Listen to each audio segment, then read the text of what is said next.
Guruma, in India, women are not encouraged to take to the spiritual life, and even when they do, they are discriminated against. As you know, there are several scriptures that say that women cannot become enlightened. So, how do you respond to this? Well, it's not just in India, I think so, it's everywhere. People are fine as long as they are practicing or following the religion in which they are born into. Spirituality is something much more higher and deeper than the religion. And somewhere, people are alarmed because spirituality will give them the freedom. The freedom which women never got by burning their bras in that so-called agitation which they had in 60s and 70s. To have a solidarity of the women freedom, they were doing some very weird kind of things also to prove. Somewhere the society does not want the women to stand up for themselves. And they do know it, that spirituality will give them that freedom to think for themselves, to seek for themselves, to grow, to mature. And once your slave begins to think, thinking slaves will not remain slave for a long time. I would say even in the Western society, those who have opted marriage, they always go for these prenups. The prenups that I will not wash the utensils and I will not do the nappies.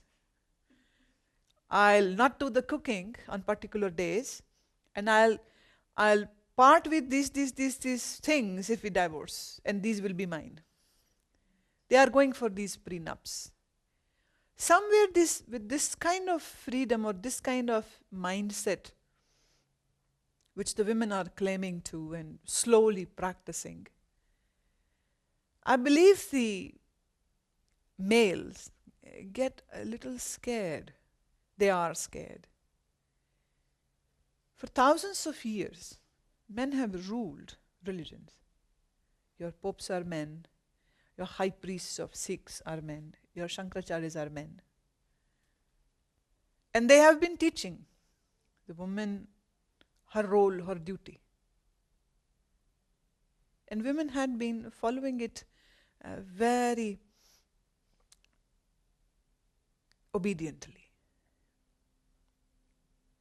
Spirituality, as such, endorses and gives you an aim, an objective for inner freedom.